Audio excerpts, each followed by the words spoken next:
This is Eric Campbell. You can find me at ericcampbell.com. This is Brian Walker with MH Armor Pretreatment and Inks. Johnny Shell with SGIA. Scott Fresner with T-Biz Network International. And you're listening to Two Regular Guys Podcast Hosted by Terry Combs and Aaron Montgomery. If you're not listening, you're missing out. All right. Well, welcome to the show. It's Friday, June 28th, 2019. I'm Terry Combs, and you can find me at equipmentzone.com and also at terrycombs.com. And I'm Aaron Montgomery, and you can find me over at aaronmontgomery.info. Today, we are talking to Dave Harding with DCA Equipment Financing. He's going to be joining us to talk about cash flow for small businesses. So we were talking to him right before we got started here, and, you know, maybe not the most exciting topic necessarily, but I think probably one of the most important topics that we're going to cover this year because, cash flow is king, and 85% of small businesses fail. And I think personally, my opinion is a lot of that has to do with the lack of managing the cash flow. So this is super exciting. I think that actually it is going to be a super fun time. Dave is a great guy and a lot of fun. So looking forward to that. But Terry, what news items came across your world this week? Yeah, Aaron, Brian Adams is going to be speaking to the apparel decorators luncheon at Printing United, what used to be the SGIA Expo. The SGIA apparel luncheon focuses on the importance of corporate culture and employee engagement, which would be a huge topic. Brian is the president and owner of Olympus Group, and he will address the association's apparel luncheon on October 23rd in Dallas. The expo is actually going to be October 23rd through 25th, and the luncheon will be from 12 to 1:30. And Aaron, I just have to say, how many people heard me say Brian Adams and started thinking, I got my first real six string? I've heard Brian speak several times, and he actually does start the presentation saying, I am not that Brian Adams. So he clears that right away. For anybody looking it up, Brian Adams, the singer, spells his name with a Y, Brian, B-R-Y-A-N. But Brian Adams, the speaker that's going to be at the apparel luncheon, I think anybody that has employees, or plans to have employees at some point in their lives, you have to go listen to Brian. He's made his business off of being engaged in his employees' success, and he readily admits he's not smarter, he's not better, he's not cheaper, he's not faster than any of his competitors. He just cares more about his employees than anybody else, and it's really cool. I mean, he gives you the steps to go through it. It's not hard. It's not, he's not telling you to do things that are going to be uncomfortable for you. It's just good, smart, common sense stuff. So, and Aaron, when I heard him speak, and just little snippets of ideas, and I'm thinking, oh my gosh, I never thought of that. And I've been in management for a few years. You've got a couple of years experience in that. Exactly. And just a really impressive speaker, and just and ideas that you can take home with you and use tomorrow. So I'd like to see everybody out there. And I'm going to go to that luncheon just so I can sit there humming. I got my first real six string. Yeah. Very nice. Awesome. Well, that'll be a good presentation. Looking forward to that. But Printing United. We've got lots of great folks checking in already this morning, Terry. Todd says, regulators mount up. All right. Yeah. So welcome in, Todd. We've got Joe, who's going to be on the show with us here soon, checking in. So that looking forward to getting everybody's comments and stuff like that. Great group of regulators joining us already, Terry. I'm pretty stoked. So that's awesome. Good morning, everybody. For me, I not necessarily a news item, but really just a shout out. I actually got back last night from Louisville, Kentucky, and I was over at the Skills USA competition, the national competition. For those of you that aren't familiar with Skills USA, it's a technical competition covering a wide range of things. I mean, there was like crime scene investigation, there was carpentry, there was like satellite repair, HVAC, robots, 3D printing. I mean, you name it. There was baking, there was hair, nails, makeup. I mean, if you can dream it, if it's a services type job, there was a competition at this nationals there for it. Took up 2 halls in the Kentucky Exposition Center, and it was huge. It was massive. I tried to walk around a little bit, show some of it over on my Instagram page. We'll talk about that a little bit later, but it was awesome. And then obviously I was there involved with the sublimation competition that SGIA hosts. And then right next door was the screen printing competition, which SGIA also hosts. And it was awesome. It was amazing. The kids were just awe-inspiring. You know, I love going just because I get, you know, it's kind of that mid-year summer slump kind of going, is this year gonna, you know, get bogged down a little bit? And I go to this, I'm like, oh my God, I'm so pumped up. I'm ready. Let's just rock the rest of this year. So I love it. This is, I think, was my 5th year participating in that. So, you know, and it's also really cool just to be around some really awesome people in the industry. And I honestly wish more people would come, even if you're not going to judge or support. Just show up and show these kids that we support them. And I mean, this is our future. You know, you may not show up and get a sale, you know, if you're going there to try to support or sponsor and expect to get a whole bunch of sales from the schools, it's just not going to happen. I mean, it's a process, but you know, these are your customers in 5, 6, 7 years from now. These Right. are the people that are going to work for you 5, 6, 7 years from now. So why don't you show up and be interested in what they're doing, and just take this whole thing in. I mean, you know, getting to Louisville, Kentucky, it's right in the center of the country. Just get there, you know. So anyhow, I'll get off my pulpit there, but I just wanted to thank the people that were there. You had Henry and Mike from Hicks Corporation show up, and they brought heat presses with them, including a 44/64 wide format press, and the kids were actually pressing all over shirts. Wow. And people were coming by like, oh my God, what's that? How are they doing that? I can't tell you how many just random passerbys that I talked to throughout the course of the 2 days, just telling them what the process was and watching their jaw drop. And then you had David Gross from Condi Systems. I did a quick little live with him yesterday. Great to talk to David. Just in the 10 minutes I talked to him yesterday, I picked up 2 tips from him. So that's just who David is. I always joke that David's probably forgot more about sublimation than I'll ever know. So having him there was awesome. And then over in the screen printing side, you had Lon Winters from Graphic Elephants, James Ortolani from Poly One Wheelflex Inks, Tiffany Rader Spitzer of Rotor Industries. So it was really cool to get to meet her face to face after we had her on the show not too long ago. Sure. Matt Marcotta of T&J Printing Supply, and he's actually going to be joining us in August to talk about screen print training. So I'm looking forward to getting Matt here on the show. Matt Rome of Epson was there. Good talking to Matt and catching up with him. And then I met Amber Wenceloff from IT Supplies up in Chicago. She was there, brought in a bunch of samples, and they had the Epson direct-to-garment printer in there showing the kids how that was all about. I even sent a picture and tagged you, Terry. I said, you should be here. These kids can learn from you. You'd have to slip that. Covered. She's pretty awesome. Oh, cool. So yeah, slipping that in your travel schedule will be a little tough. But anyways, yes, so, Terry's big book of travel. Yeah, totally. So anyways, there was several other folks there, great stuff. But I really wanted the main shout out, the kind of finally finished this up. The real people that deserve all of the credit here are the staff from SGIA that put this on. You had Ray Weiss there. You had Gary Jones, who's brand new with SGIA. He's working in their environmental program. In fact, he had to skip out for about an hour to go do a webinar on the new things being put in place by the EPA and whatnot. So he was talking to me. I'm like, right over my head. But I know a guy that I can refer people to now. So there we go. And then, it's all about knowing a guy. That's right. And then the master of ceremonies, like Johnny Shell, just puts in so much effort. He got there on Saturday. He's not leaving until this next Saturday. Set up, tear down, the whole nine. I mean, they work their tails off.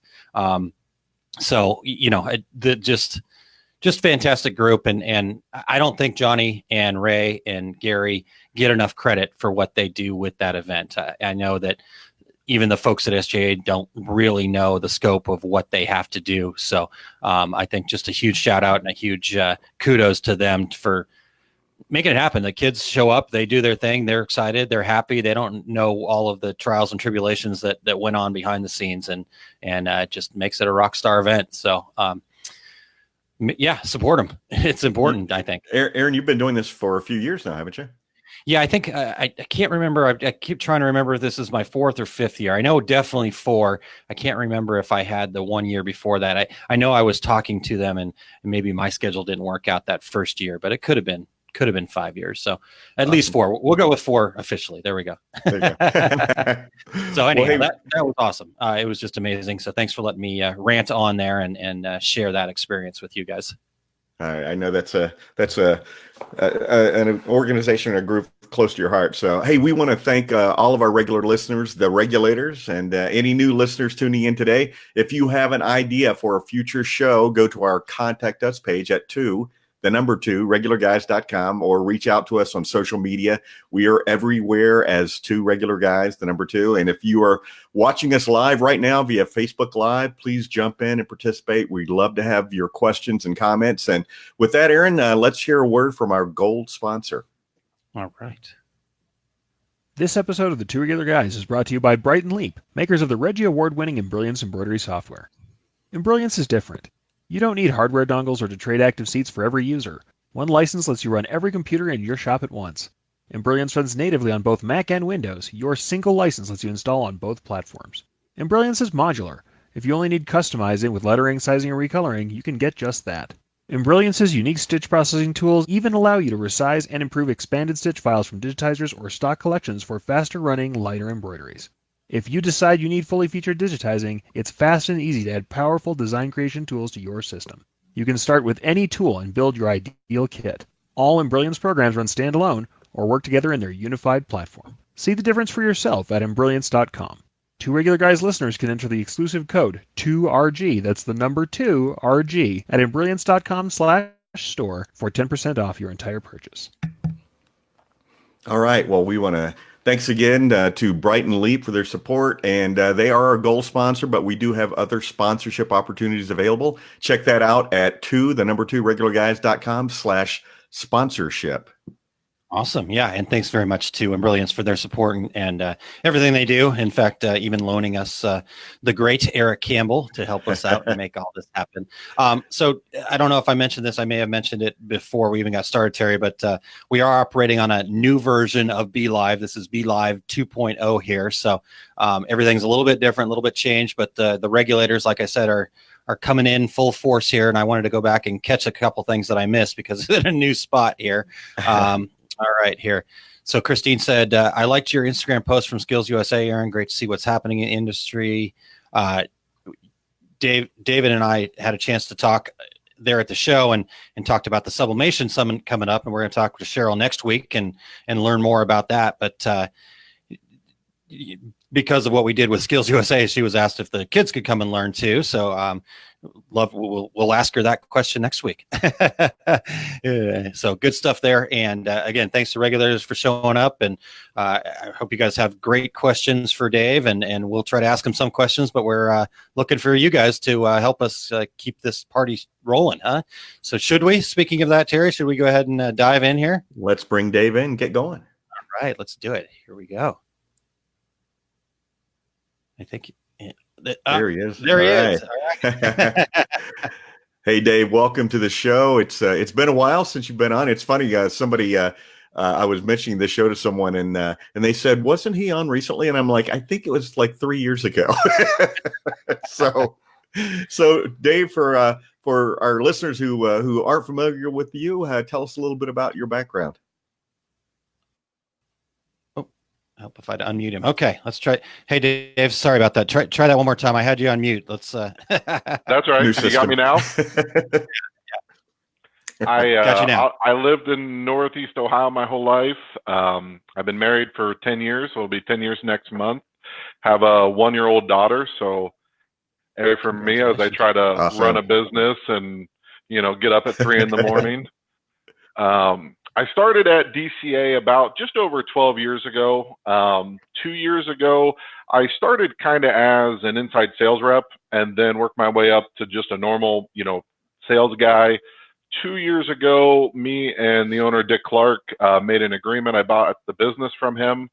And I've been in this industry that you guys serve probably for the last 8 to 9 years. I've financed millions of dollars worth of screen print, embroidery, DTG machines, laser engravers, sublimation equipment, large format printers, the whole 9 yards. So, Well, and Dave, some of our listeners may not even realize, but they've probably met you at a trade show. I know that we see a lot working different vendors' booths and going on the road with the rest of us. I always describe myself, if you see a big, ugly dude with a beard, that's me. So, I talk to a lot of customers over the phone, and I always say, I'm pretty easy. I'm a pretty standout guy just because of my stature. So usually you can spot me in a crowd. Nice, very nice. All right, Dave. Well, let's talk about this cash flow thing here. I guess the common saying, the thing that we always love to kind of use as the saying is that cash is king. So what does that mean for small businesses? Yeah, for me, there was a saying that cash is king, and one thing I always hold and I believe is true is businesses don't fail because they're bad businesses. They fail because they run out of cash flow. So, and it's even more important, in my opinion, for a small business to have good cash flow, because that's your lifeblood. As a small business, as any business, there's no way to have a successful business long term to where there isn't going to be some downturns. There's going to be times when things are difficult, and you have to try to get through those things, try to get to the other side. And cash flow is the only thing that's going to keep you alive. And for a small business, when you think downturn, I always think, you read the Wall Street News, or you watch the news, and you think, oh, the economy's in a downturn. But for a small business, a downturn could be a sick family member, that the owner's family member's sick. It could be a loss of a key employee. It could be, you had one major account, and that account, went away for whatever reason. And all of a sudden you find yourself in a situation where sales aren't what they used to be, and you're trying to dig out of that hole. And the only thing that's going to allow you to have the time to dig out is by having cash. That's going to save you. That's going to allow you to keep the roof, over your head. It's going to keep the lights on. So I am a huge fan of cash is king, and you should protect your cash in the bank as much as humanly possible. Dave, I talk to people who are starting garment decorating businesses probably every day. And one thing that makes me cringe is when they say, well, I wanted to get that youth platen, but I just don't have any more money. And my first thought is, you need to buy supplies, you need to eat. So talk to us a little bit about when should or shouldn't a company use cash to purchase equipment, and what is the most secure method to do that? Yeah, and this, I try to be as unbiased as possible, so because I'm an owner of a business. So when should you use your cash? Never. You should always come to me, and you should always finance it. But the reality is, you have to know, like what you're saying, you have to know what your business is going to do. One big question, and I know you guys deal a lot with, is this a hobby, or is this a business that you're trying to generate revenue off of?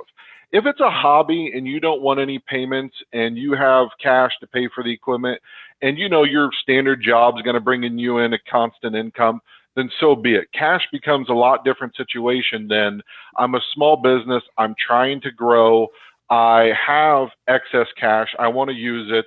And I guess what I'm going into is security. So for me, every business wants to feel that they're going to be around for the long haul, that they are as secure as possible. And I think the best example, and this happens quite a bit, I'll be talking to a customer, and they have saved, they're doing real well. And I'm just going to use round numbers, but let's say they've saved $60,000 in the bank, and they're looking at a new automatic screen press, and the total bill is going to be somewhere around $50,000.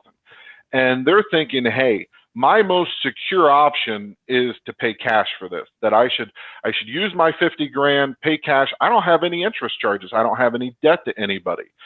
What the big problem I have with that, or what I get worried about, is they really underestimate their overhead. So I don't know how many years it has taken them to generate $60,000, in savings, but whenever they use $50,000 of that, let's assume small business overhead without them taking a check is somewhere around $5,000. When they have 60 grand in, they have 12 months of operating capital. So again, something goes wrong, they got 12 months to dig themselves out of the hole. So they use the $50,000, they got $10,000 left, they only have 2 months of operating capital. Versus what I would say is you finance the equipment, it's $50,000, roughly that's going to be $1,000 a month. Now you have a $6,000 operating budget, you're still left with 10 months of your operating capital. I know I threw a lot of numbers out, so I hope that all made sense, but that's kind of I view security as differently than a lot of small businesses. And I think small businesses view security as personal security. You know, if you don't have any debt, you are very secure personally. But you have to remember, to keep a business alive, you have to pay employees, you have to market, you have to keep the lights on, and you're always, the more cash is more security, if that makes sense. Yeah. Absolutely. Yeah. Okay, I should have brought a bigger notebook to write down all these numbers and make sure that I followed along. But no, you got it, Terry. Okay, good. My junior yellow legal pad. All right, we'll refer back to you when we need to get clarification. Okay, all right, perfect. So Dave, the question I want to ask is, how should a company view its cash reserves, and what should that money be used for then? Yeah, and one thing I think companies greatly underestimate is what is their cash worth. So you have money in the bank. What is that? What is the value of that money? One thing you have to remember is, to have money in the bank as a business means that you've already paid tax on that money. So you've paid 25% to hold the cash in the bank. So for every dollar you earn, if you're in that 25% tax bracket, you had to make $1.33 to end up with $1. So to have 10 grand, you had to earn somewhere around $13,000, a little over, to end up with $10,000 in the bank. So to me, it's really about what the other factor is. What is that money? What can it do for me?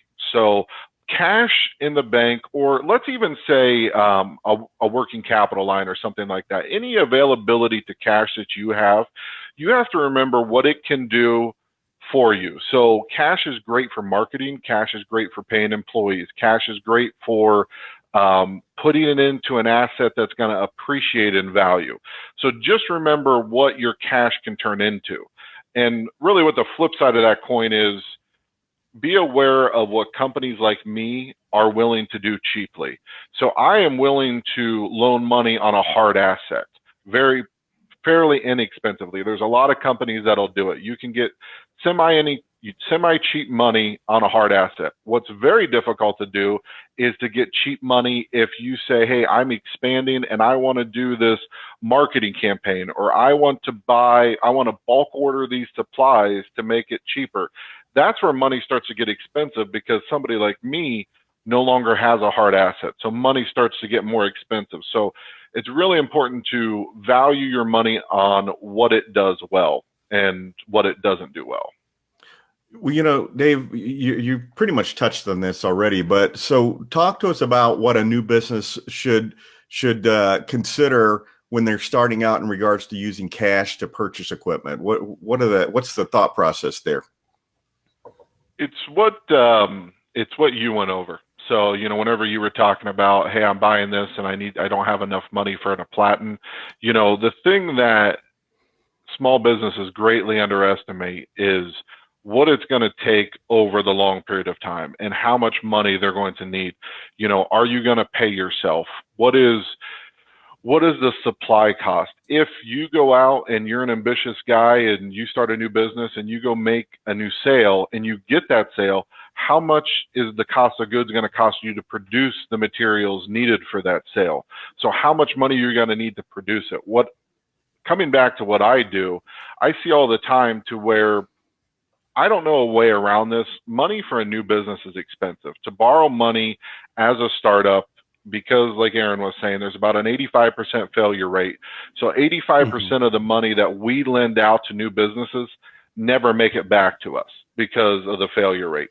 So what they greatly underestimate is, so I go to purchase a piece of equipment. The money that somebody like me quotes them is very expensive. And I decide that, hey, I have a 0% interest credit card, or I have a, 10% interest credit card, so I'm going to put this on my credit card. They use up all the revolving availability. They use up all their lifeblood. They get the piece of equipment. Then all of a sudden, 6 months down the road, 3 months down the road, they start to really struggle because I don't have the cash to be able to buy these supplies. I don't have the cash to be able to pay an employee. They can't grow. They stunt their growth because they don't have opportunity to get any more cash. That makes perfect sense. Yeah, for sure.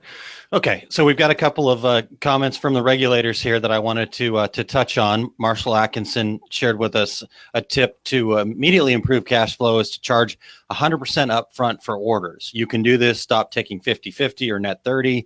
This is how Amazon, Custom Ink, Delta Airlines, etc. works. Stop being the bank. Dave, what's your thoughts on that? No, I totally agree. Charging anytime that, and then on the flip side, if you can set the vendors that you deal with, that you purchase supplies up on 30, 60, 90 days, if you can collect money instantly up front, which a lot of times is switching to a credit card, like being able to accept credit cards. So it might cost you a 2% fee, but you instantly have your cash. Then if you can turn around and set your vendors up on, net 30, net 60, net 90 days, now you've expanded your cash flow. And a lot of, if you start doing business regularly with different vendors, they'll do that for you, no problem. Yeah, nice. Perfect. Okay, perfect. So yeah, Terry Saunders, who's a screen print supplies distributor, said, I don't do terms. Just about everyone has a credit or debit card. Even government agencies they deal with pay credit cards. So, and they do the same there for sure. Aaron, and last week, we had Kelly DeFries on the Crystal Ninja.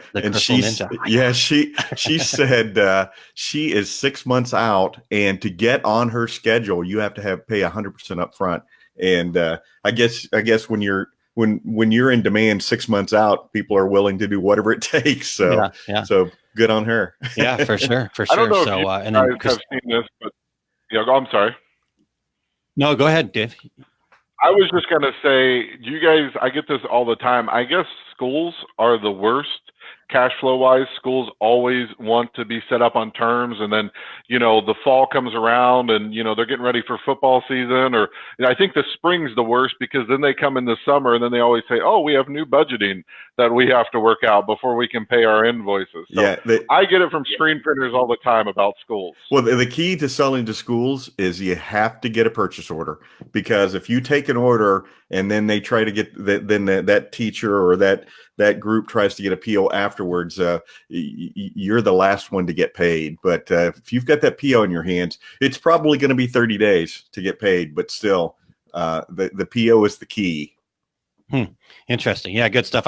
I know in the past I've worked with not schools, like I said, but there's also then just some companies, especially the larger companies out there that have a very high opinion of themselves. They want the cheapest price available, and then they want you to carry them for 90 days, and they want you to do all this, and so that's what you have to decide as a small business is, right, are you willing to put yourself in that bad place? Dave, like we talked about with cash flow here, you're now giving them the ability to have cash flow while you're becoming their bank, and it should be the other way around. Right. The other big thing, all right, guys talk about it. Oh, you guys talk about it all the time is, charging the correct amount for your products. So making sure that you are not trying to beat the competition or always stay underneath them. You're charging your value, which should, you can't always win a contract by being the lowest price. You're just going to run out of cash flow if you do that. Yeah. So making sure that you have proper margins, I guess, is the best way of putting it. Yeah, that's great. That's really good information, Dave. Thank you so much for sharing that with us. All right, so I want to talk a little bit more about, let's say I've got poor credit and money kind of feels pretty expensive. What should we do in that case? Do we just need to wait up and save, or how should we go about that? Yeah, and the answer is possibly. You have to really look at your the number one thing, if you have poor credit and money is going to be expensive, drill down on what is your opportunity. really understand how much money the equipment could be. Big and exciting. You might really want it. You might want to feel like if I get this, I'm going to be, more legitimate. But you have to ask yourself questions like, could I contract it out? And, do I have, are there opportunities to where I can provide these services and not need this equipment? If the answer is no, or the opportunity is so great, so you can close this new contract and you can get these new orders, you always have to look at, forget about, and I'm not saying forget about rate. Rate is a great way to judge, is this company better than this company? But if the rate is expensive no matter what you have to look at is, what is my opportunity? Realistically, what is my best guess to how much money this equipment can generate for me? And then you subtract out the payment and you see if there's enough profit to make it worth your while. And add to that, it's some customers that I'm sure you talk to, it's not they have poor credit, they have no credit. Just nothing comes up. And there's folks who say, I pay cash for everything. That can be a detriment to you if you're trying to grow a business. For sure. Yeah. And I just agree. Yeah. Yeah. It's we're in the middle of the year, but all of us in business start getting emails from manufacturers and everybody at the end of the year saying, make sure you buy your equipment before the end of the year, Section 179. And tell our listeners what that is exactly and how it can help with your cash flow. Yeah. So 179 is really easy. All it is saying is equipment that you purchased in that year can be depreciated 100%. So normally when you buy a piece of equipment, you're going to depreciate it over, let's say, 3 to 8 years. Usually it's 5 to 8 years, depending on the equipment. All 179 does is allow you to write it off that year. So the benefit of that is, let's say you've had a successful year and you have a tax burden at the end of your obligation is you made $50,000 of profit. So that's going to throw you into the, 20% tax bracket. So you're going to have to pay tax on that $50,000. Now, if you take 179 and you buy a $50,000 piece of equipment, it totally eliminates your tax burden. So you're not obligated to any tax. Now, the way that doesn't really help with cash flow from the sense of you're still putting money out to pay for the equipment. The way that it can help for cash flow is if you know you're going to have those profits and you know you're going to need equipment in the near future, you could finance it. So you finance $50,000 worth of equipment, take the write-off, the full $50,000, and now you just have a monthly payment on that piece of equipment. You could also defer the payments out on the equipment if you need a little bit more time, but I'm not saying it works if you don't. The mistake people made is they want to buy equipment just not to pay Uncle Sam. And I get that, but you still have to make sure your business is going to need it. You really need to make sure that this isn't just a purchase for the heck of it. It's got to be equipment that's going to still generate you revenue. So it's not that he who dies with the most toys wins. Well, I get that call every December. My accountant tells me I need to spend some money. So, I don't great call. I don't go through that whole explanation with them about what you're saying. I pretty much just say, okay, let me get you a quote. And truthfulness, I do too. So I'm not here to judge if you need the equipment or not. I'm only here to judge, can I get you qualified for the equipment? So, all right. But on this show, we're not. So we're giving you the information here too. So that's what the awesome part about this is, Dave. Thank you so much for giving us the real truth behind what shady stuff Terry does. But I'm just kidding. Totally kidding, Terry. I'm totally kidding. All right. The reason I say that is I know Terry's the least shady guy I know, so I can make fun of him for these things. So, all right, guys. I guess, Dave, the question is, when financing equipment, how should a company view the ROI, the return on investment of that? How does that kind of process work out?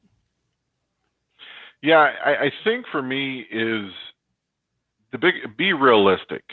You're going to talk to a lot of guys like Terry, since we're going to poke fun at Terry, and they're going to tell you what the machine. They're going to tell you what the machine can do. What you want to know is, what can the machine do for my business? You know, if you don't have, again, I go back to the opportunity. If you don't have the opportunity, it doesn't matter how quickly the machine can print. It doesn't matter, you know, what designs it can do. The question is, what is the return on an investment for your particular company going to do? The other X factor that I see a lot of is you definitely need to get caught up on how much revenue it can make for you and how much profit that's going to make. But also think of, I do a lot of automatic screen printing presses. And one thing that I see often is companies really underestimate what that auto can do for them on a return on investment. So they go into it with their manual printer and they think, oh, you know, I'm getting these big orders, I'm going to hire an employee. And that could be a good option. And there's a lot of factors that go into it, but an employee is always going to be more expensive than a new auto. You know, even a $12 employee, I think it shakes out somewhere just over $2,000 a month before you have to pay taxes on it. You know, a new auto, let's say $50,000, $60,000 is $1,000 to $1,200 a month. So I know it feels good to think, hey, I'm going to expand and I'm going to make a hire and I'm going to, you know, get a new employee to pull a squeegee. But if you can save a ton of money and get even more production, just that is a great thing to consider. I'm just saying, think outside the box with return on investment. Same thing with, if you bring that auto in and you're a manual printer, all your production is going to be done on Monday. So you're going to walk in Monday, right. All production is done. Now, if you have 4 days a week and all you do is golf, then yeah, your ROI is going to stay the same. But if you use those 4 days a week to start making new calls, start building contacts, really trying to work on growing your business, I've done so many manual to autos that I've just seen it change the life of businesses. That's, you know. You know, it's funny you say that, because in my screen printing classes, and I just had a class last weekend in Chicago, I always say to them, listen, if somebody comes to you and they want 10,000 pieces, don't run that on your manual press. Everybody that has an automatic press in your town is looking for business for exactly the same reason. They brought it in, and next Tuesday, every job they have to do is done. So go out there and while you're building that business, you know, job it out to people. And you know, I talk to customers all the time who say, hey, I want to buy a direct-to-garment printer. I just don't have the business yet. And I've recommended 1,000 times to people, listen, why don't you job out the business to start with, build that portfolio of customers, and then invest in equipment so that you can feel a little more comfortable about that payment that you're taking on. So hope Harry isn't listening, Harry Oster at Equipment Zone, that I'm giving advice to, don't buy that equipment yet. But which goes a lot into the don't say no. I have this kind of policy to where, I mean, there's definitely times you need to say no, but as far as, like you said, you're a manual printer and you get that 1,000 shirt order, don't say no, because from my standpoint as a finance guy, if you come to me and you've been saying yes to those and you've been contracting it out, and you come to me and you say, hey, Dave, listen, I've been contracting out 4,000 shirts a month. It is costing me X to do this. If I bring it in-house, I'm going to save all that money. That is the easiest yes for an underwriter to absolutely. do. They're just going to say, yes, let's do it, you know. And so the guy that comes into you and says, I have the greatest T-shirt idea of all time, not as much. I once had a guy told me he couldn't tell me what it was because it was so top secret.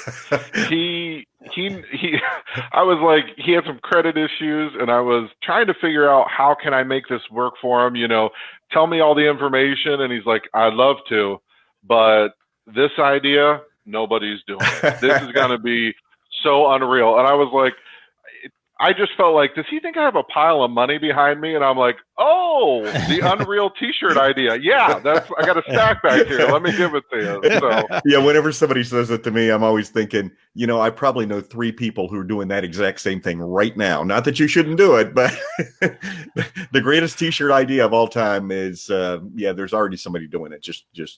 I think Forrest Gump came up with it. So is what I remember. So. Yes. The smiley face T-shirt. Happy for sure.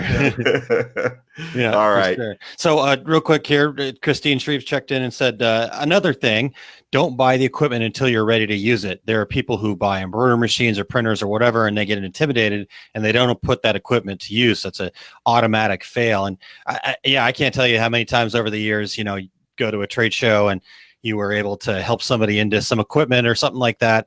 And then the next year you come back and you remember them. You're like, oh, hey, how's that, direct to garment printer going or sublimation system going for you? And they're like, oh, I haven't taken it out of the box yet.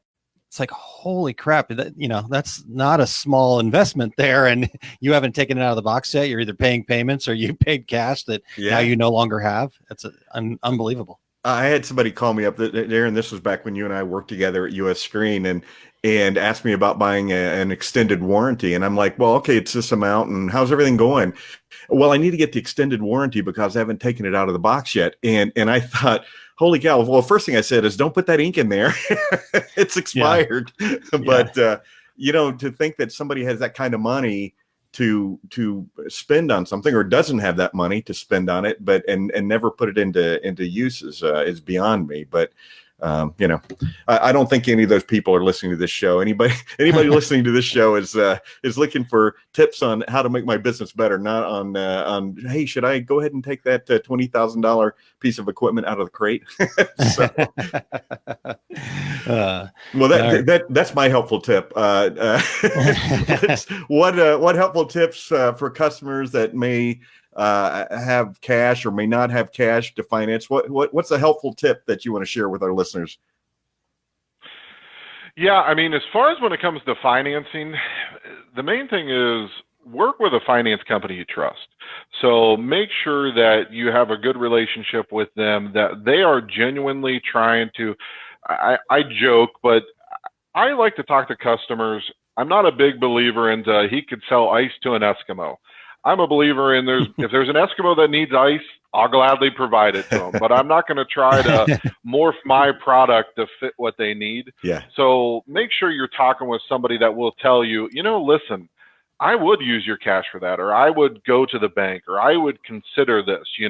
A lot of times my product is a good fit for them, and I'll, try to lead them that way or show them, what they can do. But if it's not, you have to be willing to say, hey, I don't think this is a good fit. Come back to me the next time and let's chat about it again. So work with somebody you trust.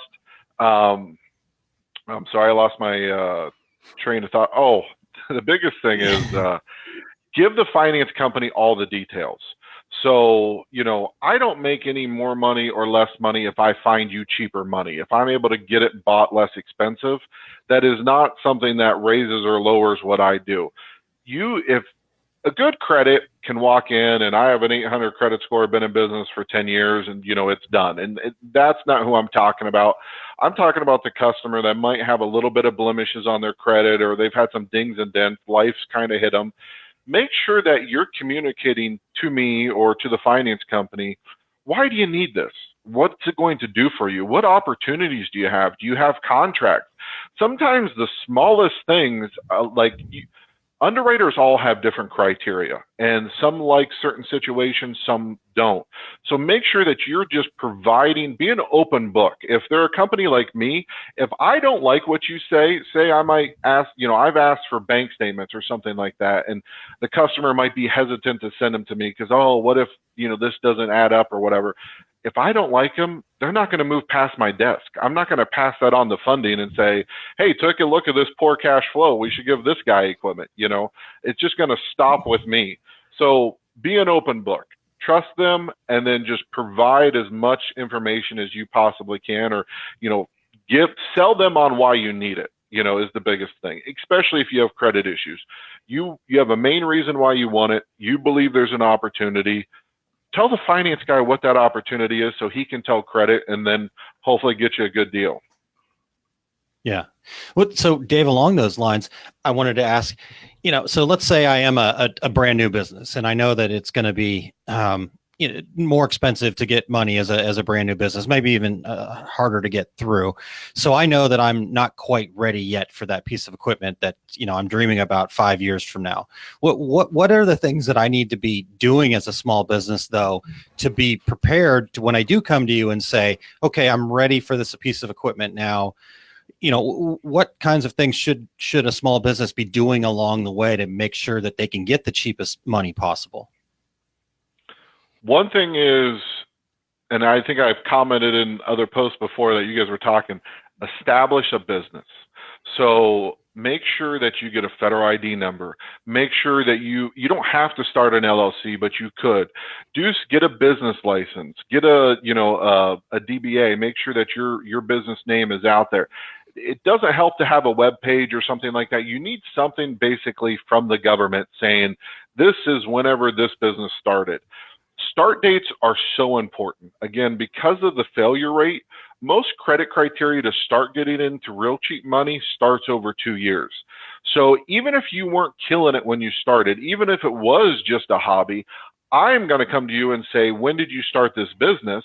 And if you have a piece of paper that shows me I started this 3 years ago, I'm not going to ask you what was your gross sales 3 years ago, or, did you come out, running with it? But, I now have a start date. The second thing is work on your credit. Credit is going to be very important the younger the business is.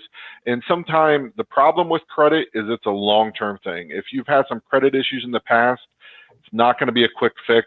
I don't know of a good way around it, but just make sure that you really know your credit and that you're working on it. Pay off some of those old debts. If there's a collection on there, see if you can work with the collecting company to move it off, or, so you just got to really know what your credit says and try to improve it. Dave, I have people say to me, when I'm going to apply for a lease to own, are they going to base it on my personal credit, or are they going to base it on my business credit? What's your comment on that? The answer is yes. Well, there's three things that, since I've been in the industry, everybody looks at: cash flow, business credit, and personal credit. The stronger those three items are, the better the terms will be.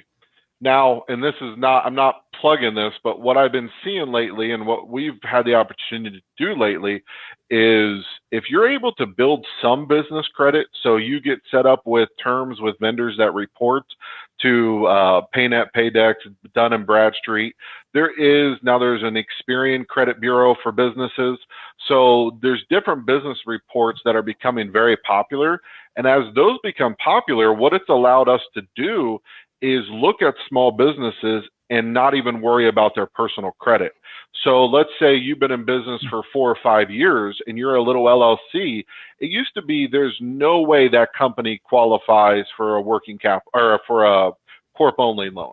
That company, corp only criteria used to be usually it was over $1 million in gross sales, had over 10 employees, things along those lines. Now I've been able to get corp only done that's established credit, $50,000, and they've been in business for 5 years, and they're a mom and pop, and they might only be $200,000-$300,000 in gross sales, but they've established their business credit. But normally speaking, those three things: personal credit, business credit, and cash flow are the three things every underwriter that I know of looks at. Okay. Very good. Yeah, that's great information. Okay, Dave. Well, we're getting down to the end of our time here today, but I wanted to ask, if you had one final piece of advice or one final thought that you could leave our listeners with. We want to squeeze you for every last bit of good information here.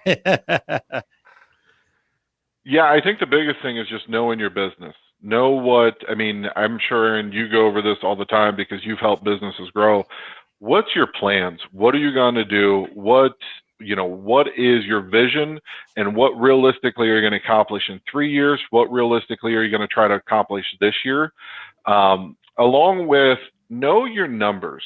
And, I don't know if you guys watch Shark Tank, but Mark Cuban's always giving people a hard time for not knowing their numbers. It's funny to me, people can rattle off, the stats of, baseball or how many of the points LeBron James, had. But if you said, hey, if I come to them and say, what do you do in gross sales? Well, I don't know what last year was, or, what's your average profit percentage on this? It's like, this is what you're making a living off of, maybe not be so concerned on the baseball stats and start to get, in depth with your P&L and balance sheet a little bit more. So. That's awesome. Yeah. No, that's really good information, Dave. I actually just had an opportunity last Saturday on my Small Business Saturdays deal that I get to do to interview an accountant bookkeeper guy. And we talked about the 5 numbers that you need to know. And those were the things he talked about. What's your revenue? What's your gross profit? What's your net profit? And, you should be able to easily access those. And yeah, anybody you're looking to do business with, I think people get a little too hung up in the fact that a small business, there's just these predetermined things that are happening. And that's not necessarily the case. I mean, coming in and talking to a guy like yourself, like you said, be an open book, tell them what your vision and dream are. You have the ability to get creative at sometimes, and you're not going to be able to help everybody, but boy, I bet you help more people and I bet those people showed up going, there's no chance this is going to happen. And you were able to figure out a way. Yeah, for sure. And it's always a key off of, some little thing they told me, and there's this opportunity, and I might have this underwriter that is willing to listen to this story. And, it all sprung out of, well, he did tell me he has this contract. I wonder if he could get something from that company saying they're going to send them business or something along those lines. And it just came out of, them telling me why they were excited or why they believe this equipment's going to generate them money.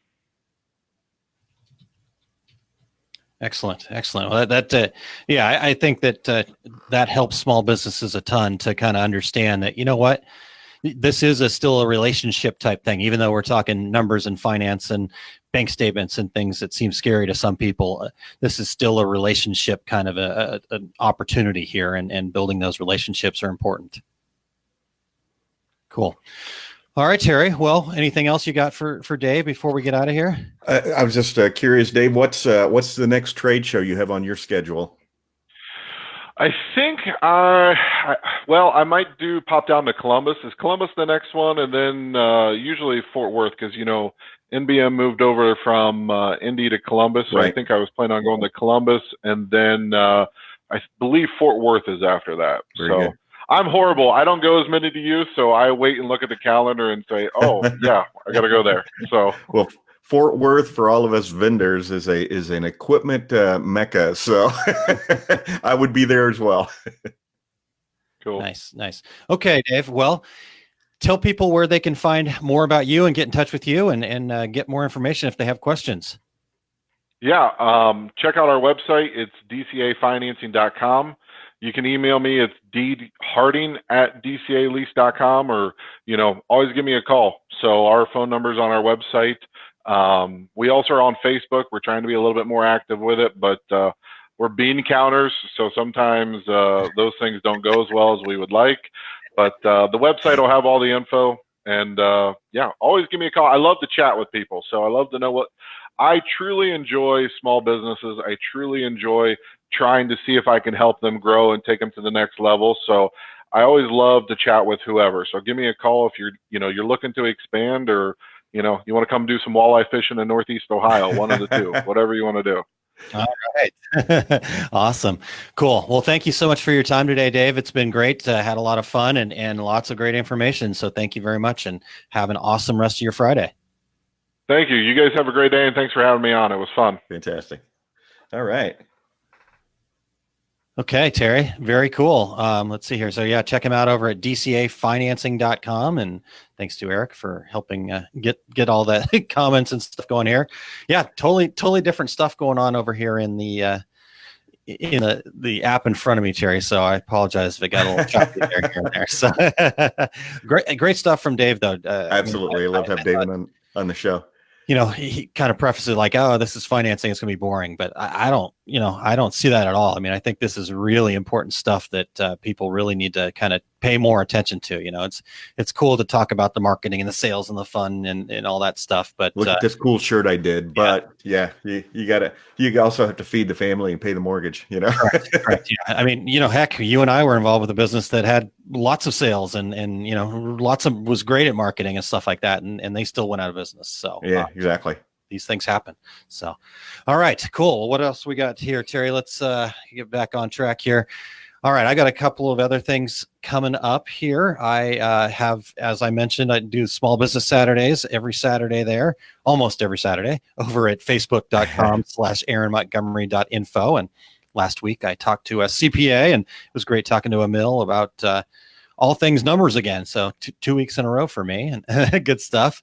And so tomorrow is going to be a little more off the cuff because my wife and I are driving up to Chicago. So I'm probably going to, while she takes her turn driving, I will probably do something from the car, very impromptu. And I don't know exactly the timing of it yet. So you'll just have to stay tuned. I'll try to give a little warning before we do it. But yeah, I really just want to kind of chat about the experience that I'm going to be having the next day on Sunday at Jack Canfield's One Day to Greatness seminar. So I just actually just finished reading his Success Principles book yesterday, so I'm prepared. So you can be teacher's pet, raising your hand, and exactly. In your recent book, you said, yeah. Well, he has one part where he showed in one of the videos actually that I watched also that he asked somebody, he holds up a $50 bill and he says, what do you need to do to get this $50 bill? If this $50 bill was available, what do you need to do? And he said, who wants it? People were raising their hand and stuff like that. And some lady ran up there and grabbed it out of his hand. And he said, there you go. You need to take action. She walked away with a $50 bill. So I'm hoping to get a $50 bill. Oh man, you need to sit in the front row. Right. When he reaches for his wallet, you make sure that you're on your feet. Absolutely. I'll be ready now. So we're really looking forward to that. So I'll be doing a little kind of preview of that, and looking forward to bringing back some good information from that too, to share with the Two Regular Guys listeners as well. And then also just kind of wanted to let everybody know, follow me over on Instagram at AaronM_STL. I've been posting a bunch of stories about skills. So you can go back and check out some of that, pictures and stuff like that. And I will try to post as much as I can about the One Day to Greatness seminar as well. So check me out over there and see what's going on there. But what about you, Terry? What do you have coming up? I have a complete screen printing business course coming up here in Phoenix at Workhorse Products. That's going to be July 20th and 21st. And I'll be back to Chicago at Atlas Screen Supply on August 24th and 25th. Those classes fill up, so make sure that you get signed up if you're looking to do a 2-day, everything you want to know about screen printing, including business and marketing. I'm going to be July 11th and 12th. I can't believe we're already talking July and August, Aaron. But Crazy. I'm going to be doing DTG Academy July 11th and 12th at Equipment Zone in Franklin Lakes, New Jersey. And that's going to be kind of like my screen printing class, but it's all going to be about direct-to-garment, a lot of business and marketing, that sort of thing. Cool. Jay Bassell's going to be there with me. Wade Rowan going to be there doing a lot of the artwork types of things. So that's going to be a really good class. July 24th, I'll be one of the presenters at the DTG class for Equipment Zone at the MBM show in Meadowlands / Secaucus / New Jersey / New York City area. And I'll be in the Equipment Zone booth there July 25th and 26th as well. And down the road, just a little bit, Equipment Zone has announced an additional location for a DTG Sublimation Roadshow. It's going to be August 10th in Seattle. And follow that September 20th in Boston. And Aaron, as always, all my upcoming 2019 events are at terrycombs.com under the tab Tour Dates. Very nice. Yes. And you've been doing a fantastic job of keeping that up to date, Terry. So cool. I know. Look at you. Since you started calling me out on it about 5 years ago. I'm very proud of you. I feel like I've made a difference. I'm no longer at your seminars that guy where you say, okay, well, let's look at this website and let me explain to you what's wrong with it. Yeah, exactly. I have to find a new website to pick on now. Does Eric have a website? Let's check that out. Yeah. He's good at keeping his up to date too. All right. Good stuff. Well, Terry, I think we've done enough damage for one day here, so we've come to the close of another show. I want to thank Dave Harding for his time and wonderful information. In fact, I'm scrolling his website across the bottom of our little crawler there right now. So check him out and make sure that you let him know that you heard about him at the Two Regular Guys. We'd love to. Like Dave said, he loves to have those conversations, and he really loves to help small businesses, and we love supporting people that do that as well. So Absolutely. Good stuff. Thank you very much, Dave. Well, we also want to thank our show producer, Eric Campbell, and obviously he does have a website. I was just kidding. It's ericcampbell.com. and thanks to our sponsor, Embrilliance, and their family of products as well. Excellent. Yeah, and next week on the show, Terry, we're going to be welcoming back multiple-time guest, Cheryl Kuchek, and she's from Sublimation for Beginners and Beyond Facebook group, and she's actually putting together a sublimation summit coming up in Atlanta in September, and I'm sure we'll talk about that next week, but we want to talk about the growing sublimation market. So as I saw from Skills USA, kids are getting involved in it, lots of activity going on in that world, so we're going to update you on what's going on in the sublimation world with Cheryl, so looking forward to that. All right. And until then, I'm Terry Combs. He's Aaron Montgomery. And we are the Two Regular Guys.